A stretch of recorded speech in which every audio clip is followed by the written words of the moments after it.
And that will give you access to a much larger market, a much smaller share of the business, but the income level derived from that is greater than if you just kept a small market all to yourself. Thank you. All right, thank you so much. Did you get my question? No, you might have to say that again. Okay, so in terms of, we have seen cases where two brands in different industries have achieved successful collaboration. Can you help us discuss some of the insight and impact of such collaboration? And as you're on it, I know you have mentioned some of the ways in which people can partner.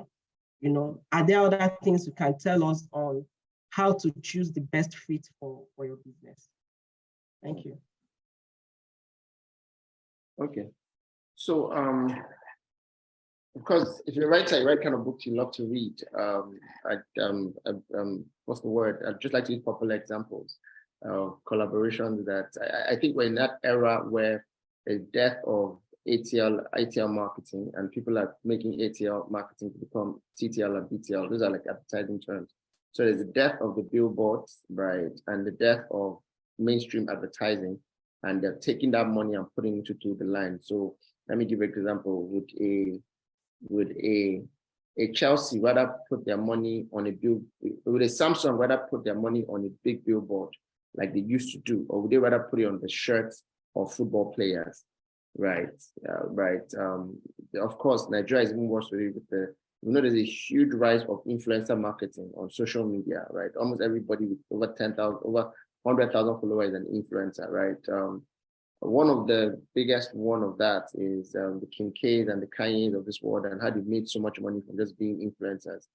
Of course, the most recent one is, I would think it would be one of the most successful partnership in sports would be, in partnerships in maybe Jordan and Nike, would be Kanye and Adidas, right? So that's a very great partnership, right? You know, best of both worlds. You know, hip hop meets trainers. We all know that there's an argument on who imitates who. Is it the NBA guys that imitate hip hop people, or is it the hip hop people that imitate NBA guys? So the Air Force One, who really owns it? Is it the rappers that own the Air Force One Nikes, or is it like the basketball players? You know, so that's a perfect collaboration. But then the flip side of that is if one person goes down, the other person has to either dissociate so quickly, or the other brand goes down. Like we saw that with the Kanye and Adidas issue, right? They made so much money together, almost $1 billion they made in a very short period of time. But when Kanye started to have his mental health issues, or what I'll just say, him being Kanye, right? And with the anti-Jewish comments, what these guys need to do was to play to the gallery and just dissociate themselves real quick. So there's a flip side to it. Strategic partnership is bigger than it ever was, right? Whether locally or internationally. Even locally, lots of millionaires are being made on social media. I mean, 10 years ago, nobody would know the likes of Sabinus, Tao, you know, MC, Lively, and all those guys. Those are strategic partnerships that brands are attaching themselves with, right? So they're very important.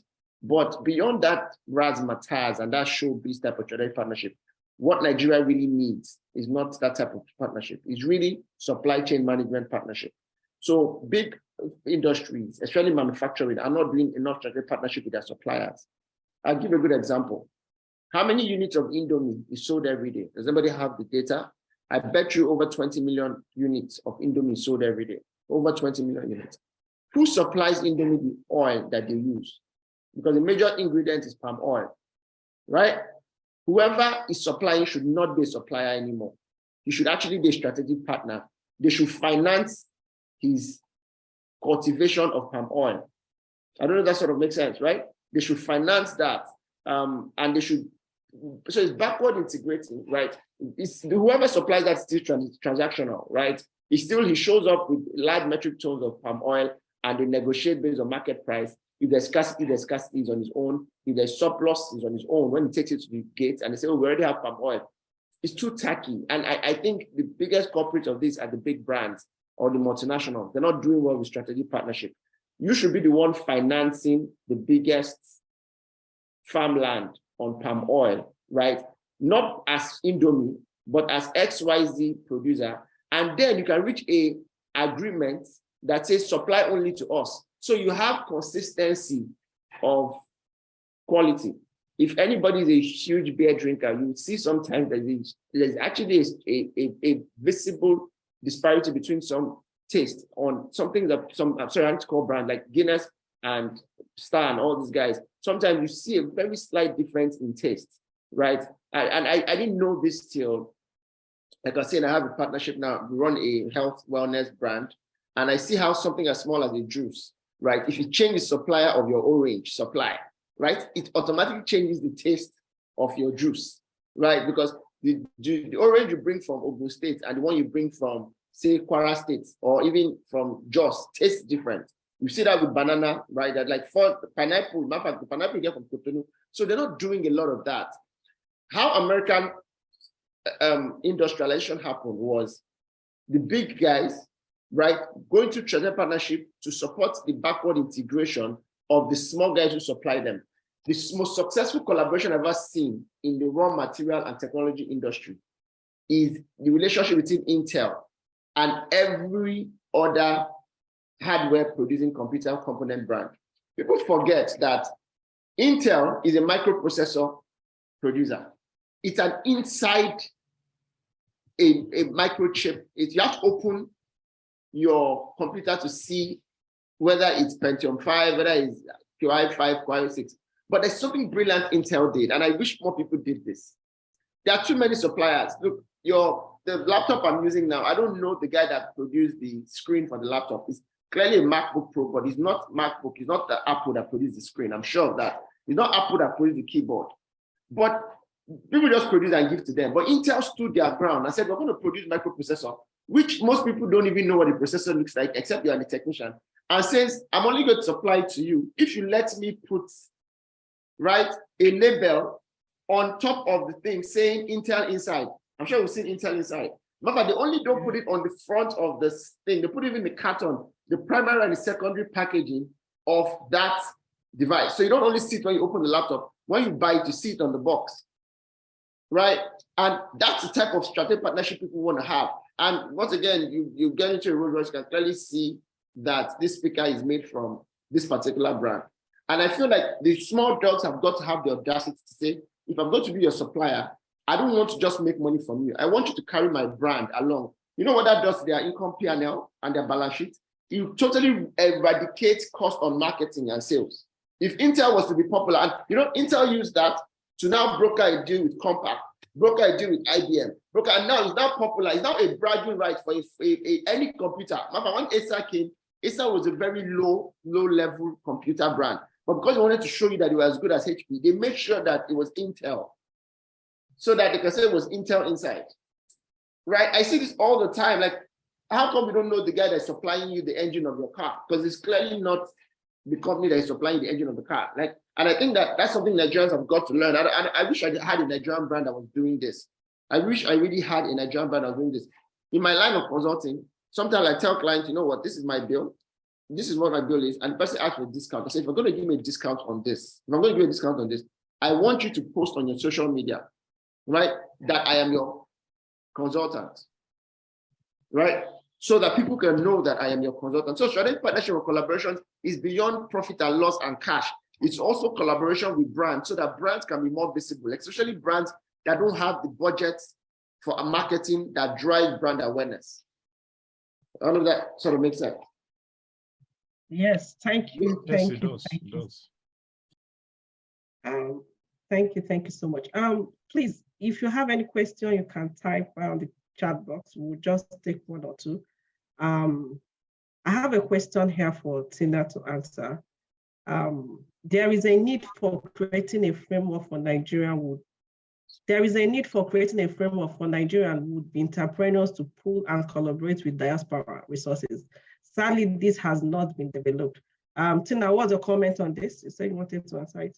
I was actually trying to type the response and I mistakenly did answer live, but it's fine. So like Izu said, and I mean, I think Izu just hit the nail on the head. I think we haven't even explored locally those collaborations that can happen and the value that can be gained from them. I mean, there's nothing wrong with seeking a collaboration from, with a company in diaspora, and it can be done individually. There doesn't need to be a platform from which you can do that. But then there are platforms. Mr. Kimbo, for example, I think he's the chairman of one of the groups with the LCCI. If you belong with the LCCI and a member of the LCCI, you have access to quite a number of these platforms that expose you. I mean, they have country business meetings all the time. They have export meetings all the time where you can actually get to see what organizations in diaspora are offering the same service or complementary services or competitive services that you can partner with. But like Izu just mentioned in his last comment, I don't know that we certainly haven't explored as much as we should locally. And like you said, it's really the big brands that are failing at it because they have needs that can be met locally. I mean, even with all this, I mean, these days, or well, maybe in the last 2 to 3 years, we have been focusing quite a lot on, alternative raw materials. Where can we source them from? But people are in the farms, so maybe it now becomes a security issue. I don't want to go, I don't want to go to the north, or I don't want to go wherever. But the point is, those collaborations can happen locally if we identify the right partners. Even things like franchising, if you say you're a consultant, you can register your consulting company in another country and look for a country partner within that country. That becomes a collaboration of sorts. Perhaps the person has an equity in your equity stake in your business if you have not developed your business enough to be a franchise. But the point is there are so many opportunities to explore, and we have to get out of our comfort zone because a lot of the time we are also within that our space. We don't want anything to shake it. So we're waiting for people to come up to us and ask us about it. But if you see someone that you can collaborate with based on a shared vision, of course you can broach the you can bridge the conversation and see where it takes you. But there's certainly a lot of someone shared in the chat that Wimbiz also offers those kinds of collaborations. I don't know if it's about this in terms of in diaspora, but there are certainly a lot of groups that provide a framework with which you can get into and partner with. So a bit of research is required to understand who they are and to get into that space, but there are a number of them. Thank you, Chief. All right. Thank you, Tina.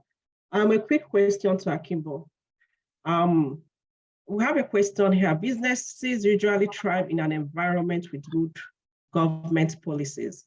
However, in Nigeria, how would you suggest business respond to the lack of continuity in government policies, most especially with infrastructural development policies that keeps changing with every government? So the question is harder than the asker realized. Many years ago, I was at a conference, one of the many conferences I go, and the former MD of Leadway Bank, Prince Olasore, he said something, and it stayed with me for a long time. He said, in Nigeria, the only way for you to insulate yourself against the government's changing policies and changing economic circumstances is as possible, as quickly as possible. And for us at Kawai, the last 2 years have actually shown that he was very correct. In that when you are able to grow rapidly, you then are able to make reserves, basically, reserves of funds that you then use to insulate you from shocks. So, we had a terrific year last year, and that's the only thing that saved us from the massive exchange rate swings this year, if you follow what I'm saying. We all know where we live, right? We all know where we work and where we live. It is a challenging business environment. But within those challenging environments, there are opportunities. Those opportunities will be gained by people who are able to adapt more quickly than others. And put what Prince Olasore said into practice, try and identify those opportunities that will allow you to grow really, really fast. This is easier said than done. And most of the time, it's more about being consistent. It's not about taking loans. It's not about getting VC funding, which seems to be all the craze right now. It's about consistency. Try and grow anywhere from 10 to 25% a year, consistently year on year. if you're able to do that consistently, usually by year 5, you'll start seeing it stops being a straight line growth. You then start seeing the exponential part of the growth starts kicking in after about 5 years.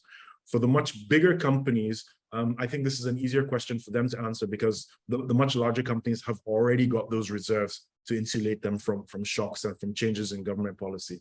But for the smaller companies, I'd say it's about consistency at this point. Just try and be consistent and then respond, because you can't predict in Nigeria. You can't predict where the government's going. You can't predict what the economy is going to do. If you try and do that, it's likely you're going to be wrong as many times as you're right. All right.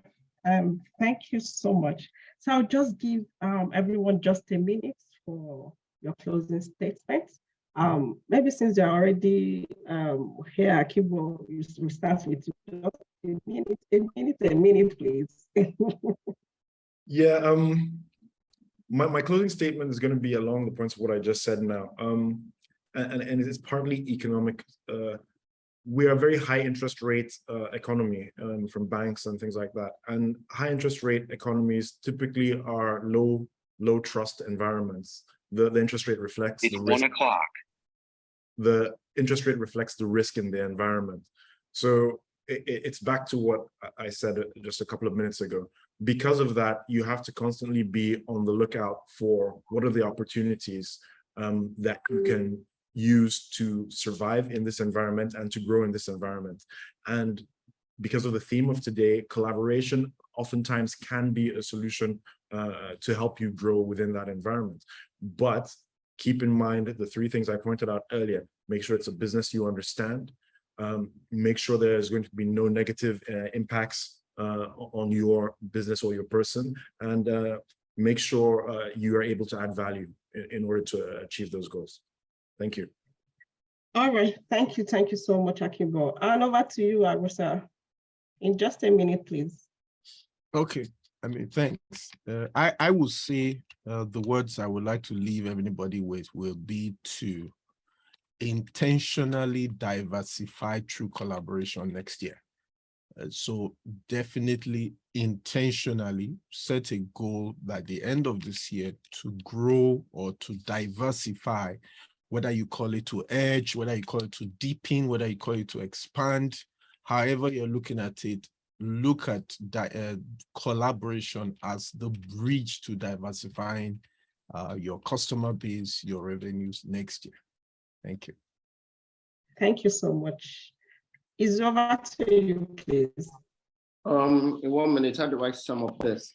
One of the most important things in life is how fast you can figure it out. I've always said that if everyone lived to 200 years old, we all will be very successful. The only problem is that some people don't figure it out just before old age comes. And how you can quickly figure that journey is how you can quickly move from bottom up of being a technician. A lot of people run businesses as technicians, self-employed. They think of themselves, they're lone rangers. They think everything is good. You know those people that say, if you want to get things done, do it yourself. It's how the devil puts trap us in that hustle of BUSY, busy. Somebody said busy is an acronym for being under Satan's yoke, right? If the devil wants to deal with you, it just makes you busy. And how you can quickly move off that is through getting things done through others. A lot of the things you're trying to do, you can get it done much better through others. To go fast, to go alone, to go far, you go together. So it's quickly mopping up capability from bottom up. There are 3 levels in every company: technician, management, and entrepreneur. The real entrepreneur is supplier of vision and strategy, and that's where you need to stay.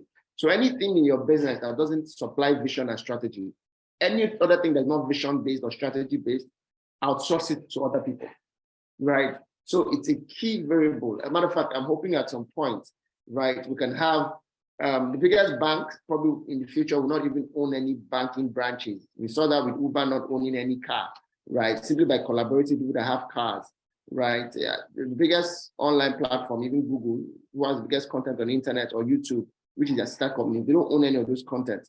So how you quickly can move up is really fast. So my last word would be, none of us is as smart as all of us.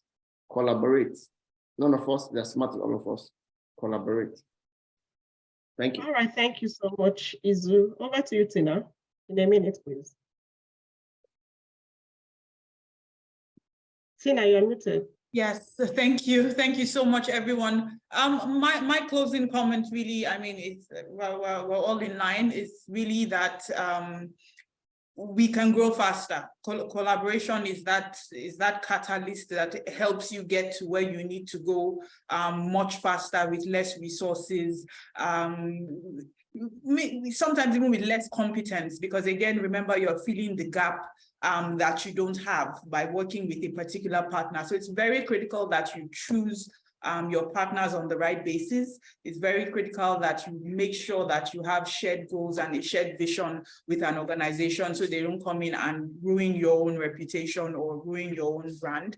And we will continue to work towards it. And like Arosa said, we need to be intentional. Again, we can't wait for a framework to be designed that then includes us in that category. If you see someone that whose business complements yours, feel free to have a conversation. The worst the person will say is no. But by the time you commence those conversations, it will give you clarity as to who indeed you actually need to be in business with. So I would say, congratulations to everyone. By the grace of God, we're at the end of the year. So we look forward to a successful 2023. We're happy to help you hone whatever strategy it is that you want to look out for in the new year. And the management consulting team in PEDABO, as well as our consultants who are here, who you can reach out to, by reaching out to us, we can certainly reach out to them on your behalf. So we look forward to working with you in the year 2023 as you collaborate for business growth. Thank you. All right, Tina, thank you. And a very big thank you to all our panelists. It has been an interesting section. I know if I'm to allow everybody here to talk, they will agree with me that we have a lot of take homes and a lot of work to do with regards to partnership and increasing our businesses generally. Peter, are you still there? I'll hand over to you for the closing remarks before we leave.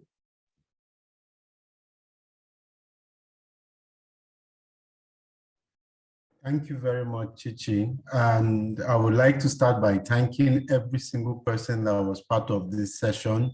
Thank Mr. Killian for a wonderful introduction, Tina for an amazing presentation, very detailed and really steered the direction for this conversation. I would also like to thank our powerful panelists, with Otumba Akibo for saying a lot, and one of the things for me that was quite key and I could relate to is you want to go into the business so that you can add value. I also want to thank Mr. Arosa, and he talked about being intentional with the kind of collaboration you want to go into. And lastly, I want to thank Mr.